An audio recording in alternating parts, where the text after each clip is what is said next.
There we go. Goodness gracious, glitches here. Okay, today we're going to do Module 3, Lesson 3. The objective is that we're going to multiply and divide using with familiar facts, using a letter to represent the unknown. Okay, so we'll start with our application problem. Let's get our pencil. Okay, 24 people line up to use the canoes at the park. 3 people are assigned to each canoe. How many canoes are used? Okay, so we know that there's 24 people. We're going to start with a tape diagram. So go ahead and make yourself a tape diagram. Now, we know that there's 24 people. My mouse again. Okay. So I already know the total number of people. Okay. I just don't know how many canoes. Okay. So let's divide it into canoes. So there's a canoe. 1 canoe. And how many people are in it? 3. So I'm going to put 3. 3, 6, 9, 12, 15, 18, 21, and 24 canoes. Okay, so how many canoes do I have? 1, 2, 3, 4, 5, 6, 7, 8. 8 canoes are used. Whoops. Used. Okay. Now,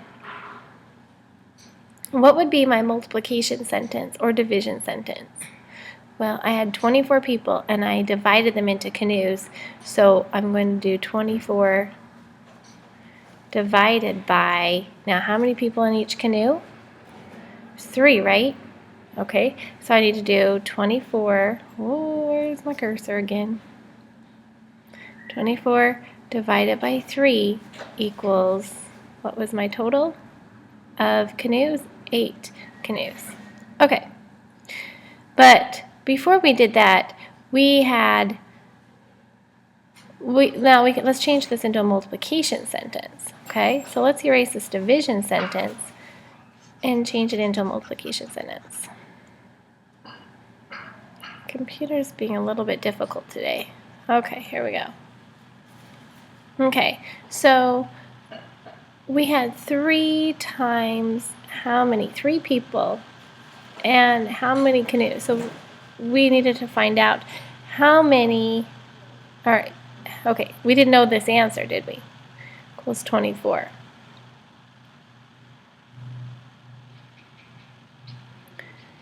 All right. 24. So 3 times what gives us 24? Well, 3 times 8 gave us 24. Goodness. Come on, computer.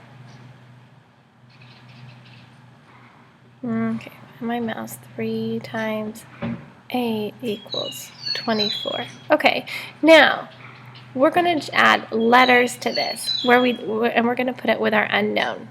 Okay, so instead of having a question mark over here, let's replace it with a C for canoes. Okay, so, and right here where we have this question mark, let's just put a C for canoes. Okay, now, so 3 times how many canoes, or 3 times what equals 24? Well, 3 times 8 equals 24, so C is really 8, isn't it? We can put this 8 right here where C is, and it makes sense. Well, that's because C is canoes, so how many canoes were used? 8 canoes were used. Okay, do you see how we're going to do that? Now let's try another way. Okay, so let's go up here, clear it off, and go on to the next one. Okay, now let's see if this other one has it. There it is. This is the one I want. Okay. We've got another word problem here. So, 21 students are grouped in 3s to go on a field trip. How many groups are there? Well, if we have 21 students Are we dividing them or multiplying them? We're dividing them into 3 groups, right? Or into groups of 3s. Divided by 3, what does it equal? We don't know. Here's our unknown. Now, the other way we can do it is we can change this into a multiplication sentence. We can change it into 3 times an unknown equals 21. My goodness. Must just be because it's cold. Okay. Equals 21. All right. So I want to know how many groups there are. So what letter should I use instead of my question marks? What do you think? Last time we wanted to know how many canoes, and C starts with canoe. So let's do the same thing. What does group start with? It starts with a G. So let's erase the question marks and let's put a G in their place. Okay. All right. So 3 times 9 equals 21. If that's the case, what would the answer be? What is G going to be? G is the thing we want to find out. 3 times what makes 21? Well, 3 times 7 makes 21. So if that's the case, then pencil. Then G equals 20. G equals 7 because 3 times 7 equals 21, right? And we found out what this G equals. Okay, now let's go back here for a minute. We can put letters anywhere in our problem. So we have 20. Here's a problem right here. Equals 4 times R. Well, R is the thing we don't know. It's the same as a question mark. We just put a letter. So what would R equal? Well, 4 times what gives me 24? Well, 4 times 6. Well, 4 times 6 equals 24.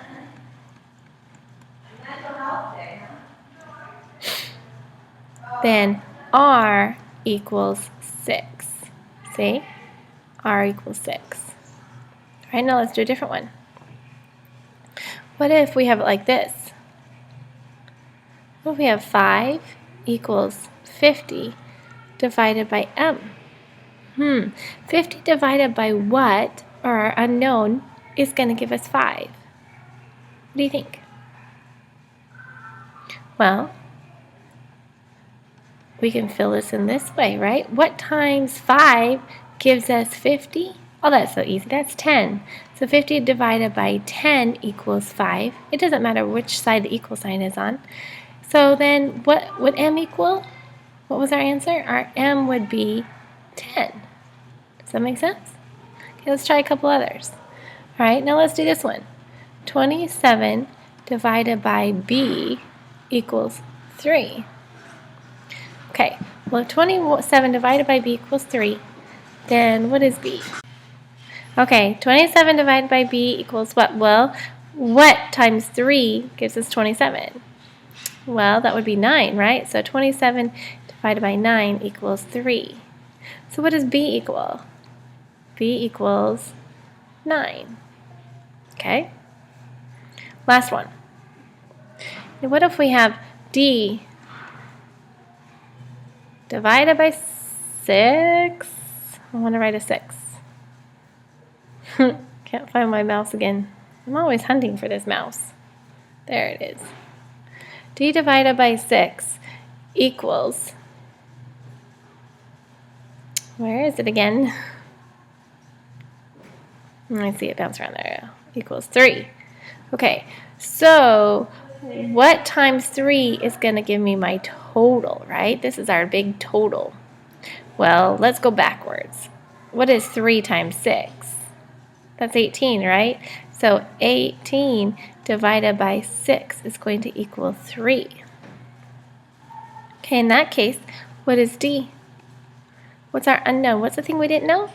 It was 18, so D equals 18. Okay? Good luck with your homework. I'll see you soon.